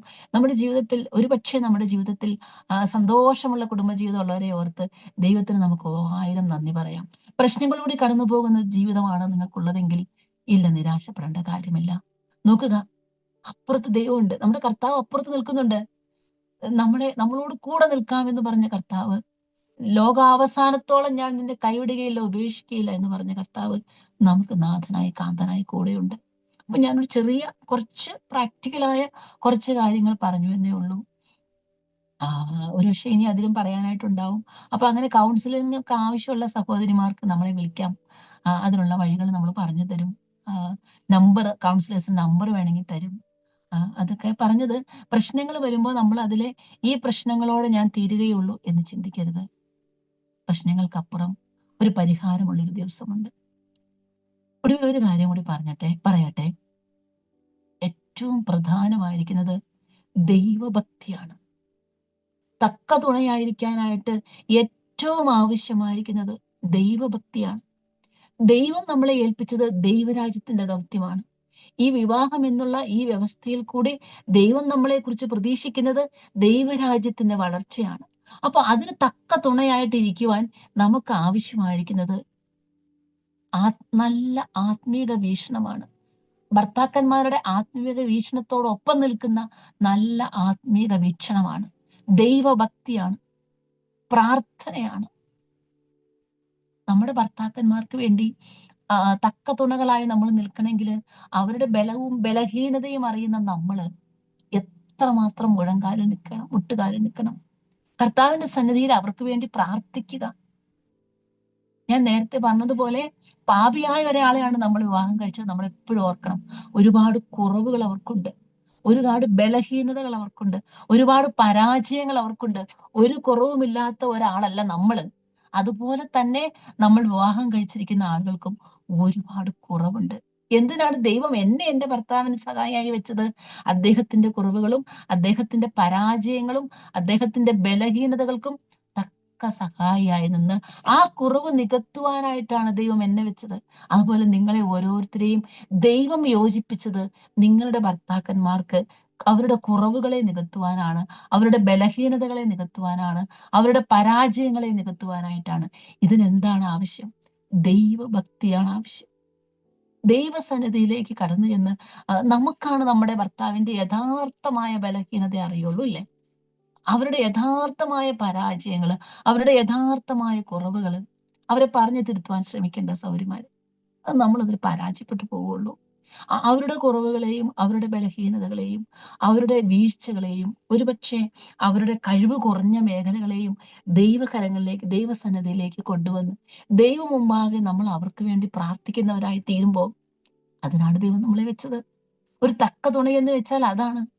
ദൈവഭക്തിയോടെ ജീവിക്കുന്ന ഒരു പ്രാപ്തിയുള്ള ഒരു സഹോദരിക്ക്, വിവേകവും പരിജ്ഞാനവുമുള്ള, ജ്ഞാനവും ബുദ്ധിയുമുള്ള ഒരു നല്ലൊരു ഭാര്യയ്ക്ക് ഒരു ഭർത്താവിനെ കറക്റ്റ് ചെയ്യാനുള്ള ഏറ്റവും വലിയ വഴി ദൈവസന്നിധിയിലേക്ക് അത് കൊണ്ടുവന്ന് ഈ കർത്താവിന്റെ യാഗപീഠത്തിന്റെ മുമ്പിലേക്ക് നമ്മുടെ പ്രാർത്ഥനകളെ കൊണ്ടുവന്ന് കർത്താവിന്റെ സന്നിധിയിൽ ഇരുന്ന് ഭർത്താക്കന്മാർക്ക് വേണ്ടി പ്രാർത്ഥിക്കുക എന്നുള്ളതാണ്. മറ്റാരാണ് അവർക്ക് വേണ്ടി പ്രാർത്ഥിക്കുക? ഒരുപക്ഷെ അവരുടെ അമ്മമാരൊക്കെ അവർക്ക് വേണ്ടി ഒരുപാട് പ്രാർത്ഥിച്ചിട്ടുണ്ടാവും. നമ്മൾ നമ്മുടെ മക്കൾക്ക് വേണ്ടി പ്രാർത്ഥിക്കുന്ന പോലെ തന്നെ നമുക്ക് ചെയ്യാൻ പറ്റുന്ന ഏറ്റവും വലിയൊരു ദൗത്യം അതാണ്. നാം ഒരിക്കലും അതിൽ കുറവ് വരുത്തരുത്. നമുക്ക് തിരക്കൊക്കെ ഉണ്ട്, ഒരുപാട് ബിസിയാണ്, എല്ലാവർക്കും അവരവരുടേതായ തിരക്കുകളുണ്ട്, അധ്വാനങ്ങളുണ്ട്. എന്നാൽ ഈ ഒരു കാര്യത്തില് നമ്മൾ ഒരിക്കലും കുറവ് വരുത്തരുത്. നമ്മുടെ ഭർത്താക്കന്മാരുടെ ബലഹീനതകൾക്ക് വേണ്ടി, അവരുടെ കുറവുകൾക്ക് വേണ്ടി, അവരുടെ പാപ സ്വഭാവത്തിന് വേണ്ടി ദൈവത്തിന്റെ സന്നിധിയിലേക്ക് കടന്നു ചെന്ന്, ആ കൃപാ സന്നിധിയിലേക്ക് കടന്നു വന്ന്, ആ കൃപാസനത്തിന്റെ മുമ്പിൽ ഇരുന്ന് കണ്ണുനീരോടുകൂടെ നമുക്ക് അവർക്ക് വേണ്ടി പ്രാർത്ഥിക്കണം. ദൈവഭക്തി നമ്മുടെ സഭയുടെ കാര്യങ്ങളിലും മറ്റേത് കാര്യങ്ങളിലും പ്രാർത്ഥനയാണ് ഏറ്റവും വലിയ സഹായം. നമ്മുടെ ആളുകളൊക്കെ കർത്താവിനെ പോലെ ആകുവാനായിട്ട്, നമ്മുടെ മക്കളൊക്കെ കർത്താവിനെ പോലെ ആകുവാനായിട്ട് നമുക്ക് ദൈവസന്നിധിയിലേക്ക് കടന്നു ചെല്ലണം. ദൈവഭക്തി നമുക്ക് മുറുകെ പിടിക്കണം. കർത്താവിനോട് ചേർന്ന് നിന്ന് ദൈവസന്നിധിയിലേക്ക് കടന്നു ചെന്ന് നമുക്ക് നമ്മുടെ മുഴങ്കാലുകളെ മടക്കി നമ്മുടെ ഭർത്താക്കന്മാർക്ക് വേണ്ടി കണ്ണുനീരോടെ ദൈവസന്നിധിയിൽ ഇരിക്കണം. നമുക്ക് എത്ര സമയം നമ്മുടെ ഭർത്താക്കന്മാർക്ക് വേണ്ടി പ്രാർത്ഥിക്കുന്നു? ഞാൻ എന്നോട് തന്നെയാണ് ആ ചോദ്യം ചോദിക്കുന്നത്. എത്ര സമയമാണ് ദൈവസന്നിധിയിൽ ഞാൻ അദ്ദേഹത്തിന്റെ പരാജയങ്ങൾക്കും അദ്ദേഹത്തിന്റെ ബലഹീനതകൾക്കും അദ്ദേഹത്തിന്റെ പാവ സ്വഭാവങ്ങൾക്കും വേണ്ടി ദൈവത്തോട് പോരാടുന്നത്? അവിടെയാണ് നമ്മുടെ വിജയം. ചിലപ്പോ ആളുകൾ പറയും ഭയങ്കര ദേഷ്യമാണ്, കോപമാണ്. നമ്മുടെ പ്രാർത്ഥനയുടെ കുറവ് നമ്മൾ പ്രാർത്ഥന കൂട്ടുന്നുണ്ടോ? ഇതൊരു വലിയ പോരാട്ടമാണ്, ഒരു വലിയ പോരാട്ടം. ഒരു തക്ക തുണയായി ജീവിക്കുക എന്നുള്ളത് ഒരു വലിയ പോരാട്ടത്തിന്റെ മേഖലയാണ്. ഇതൊരു ഈസി ആയിരിക്കുന്ന, ഒരു ആടിപ്പാടി രസിക്കുന്ന ഒരു ജീവിതമാണ്. ആട്ടും പാട്ടും ഒന്നും വേണ്ടാന്ന് ഞാൻ പറയുകയല്ല, സന്തോഷവും രസവും ഒന്നും വേണ്ടാന്ന് ഞാൻ പറയുകയില്ല. എന്നാൽ അതല്ല എൻ്റെ മെയിൻ ലക്ഷ്യം. ഇതൊരു വിജയിപ്പിക്കാനുള്ള ഒരു വലിയ ദൗത്യത്തിലേക്ക് ദൈവം നമ്മളെ കൊണ്ടുവന്നിരിക്കുകയാണ്. ഭർത്താക്കന്മാരോടുകൂടെ ജീവിച്ച് പത്രോസ് പറയുമ്പോൾ ഭാര്യമാരോടുകൂടെ വിവേകത്തോടുകൂടെ വസിച്ച് സ്ത്രീജനം ബലഹീന മാത്രമെന്നറിഞ്ഞ് അവർക്ക് മാനം കൊടുക്കണമെന്ന് പറഞ്ഞിട്ടുണ്ട്. അതുപോലെ തന്നെ സഹോദരിമാരെ, കർത്താവിന്റെ സന്നിധിയിൽ ദൈവം നമ്മളെ കൊണ്ടുവന്നതിന്റെ ആ വലിയ ലക്ഷ്യം നാം ഒരിക്കലും മറക്കരുത്. കർത്താവിന് എന്നെ കുറിച്ചുള്ള വലിയ ഉദ്ദേശം തക്ക തുണയായി എൻ്റെ ഭർത്താവിന്റെ കൂടെ ജീവിച്ച് ദൈവത്തെ മഹത്വപ്പെടുത്തുക എന്നുള്ളതാണ്. നമ്മൾ 4 കാര്യങ്ങളാണ് നമ്മൾ കണ്ടത്. ഈ കാര്യങ്ങൾ നിങ്ങളുടെ ഓർമ്മയിൽ ഇരിക്കട്ടെ, എന്റെയും ഓർമ്മയിൽ ഇരിക്കട്ടെ എന്ന് ഞാൻ ചിന്തിക്കുകയാണ്. ഇതൊക്കെ പറയുമ്പോഴും ഇതൊരു വളരെ ഈസി ആയിരിക്കുന്ന ഒരു ജീവിതമായി നമ്മൾ ആരും ചിന്തിക്കരുത്.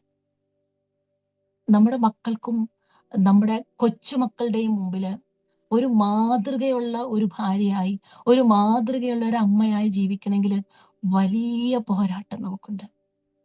ദൈവത്തിന്റെ വലിയ കൃപ നമുക്ക് വേണം. ഒരുപാട് ദൈവസഹായവും ദൈവഭക്തിയും നമുക്ക് മുതൽക്കൂട്ടായിട്ട് വേണം. അല്ലെങ്കിൽ ഈ യുദ്ധത്തിൽ, ഈ ദൗത്യത്തിൽ ഒരുപക്ഷെ നമ്മൾ പരാജയപ്പെട്ടു പോകും. നമ്മുടെ ദൈവം നമുക്ക് കൂടെ ഉണ്ടല്ലോ സഹോദരിമാരെ.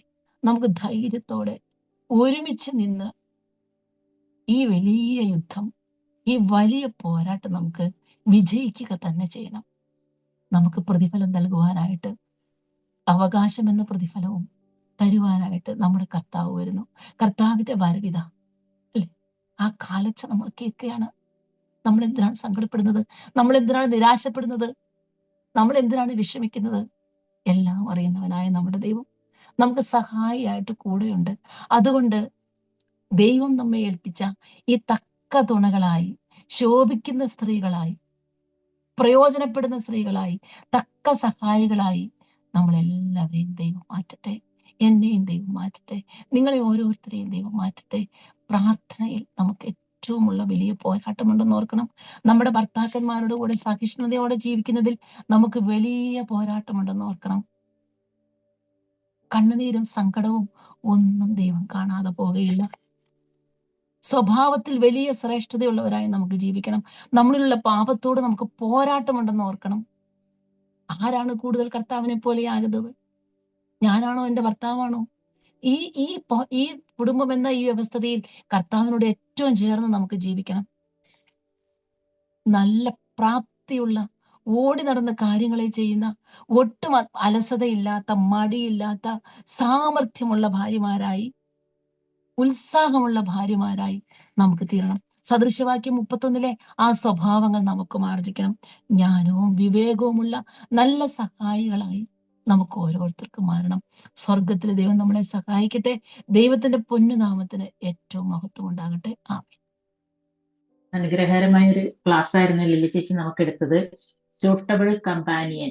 ഞാൻ വെറുതെ എൻ്റെ മോളോട് ചോദിച്ചു, ജർമ്മനിലെ സൂട്ടബിൾ കമ്പാനിയൻ എന്നുള്ളതിന് എന്താ പറയാന്ന്. അവൾ എന്നോട് പറഞ്ഞു, ഐനെ പാസ് എൻ്റെ പാർട്ട്ണർ. പാർട്ട്ണർ. ഐനെ ഫാസന്റെ പാർട്ട്ണർ. പാർട്ട്ണർ ആയാലും കമ്പാനിയൻ ആയാലും എത്ര മനോഹരമായ അല്ലെങ്കിൽ എത്ര മധുരമായ ആ വാക്കാണെന്ന് നമുക്ക് ഓർക്കാം. നമ്മൾ കേട്ട വചന അതൊക്കെ നമ്മുടെ ജീവിതത്തിൽ പ്രാവർത്തികമാക്കാൻ അപ്ലിക്കബിൾ ആയിട്ടുള്ള ഒരുപാട് കാര്യങ്ങൾ ലില്ലി ചേച്ചി പറഞ്ഞു. ഒരു കാര്യം നമ്മൾ എപ്പോഴും ശ്രദ്ധിക്കുക, മാറ്റുവാൻ പറ്റാത്തതിനെ നമ്മൾ ഉൾക്കൊള്ളുക. മാറ്റാൻ പറ്റാത്തതിനെ മാറ്റാൻ നിൽക്കരുത്, മാറ്റാൻ പറ്റാത്തതിനെ ഉൾക്കൊള്ളാൻ പ്രാർത്ഥിക്കാൻ ഒക്കെ സൽഗുണങ്ങളുള്ളവരായിട്ട് നമുക്ക് തീരാം. സഹിഷ്ണുത ഉള്ളവരായിട്ട് ജീവിക്കാം. ജ്ഞാനവും വിവേകവും ഉള്ള സ്ത്രീകളായിട്ട് ജീവിക്കാം. പ്രാപ്തിയുള്ള സ്ത്രീകളായിട്ട് നമുക്ക് മാറാം. ഈ വചനങ്ങള് ലില്ലി ചേച്ചിയുടെ ക്ലാസ് നമ്മളെ അതിന് സഹായിക്കട്ടെ.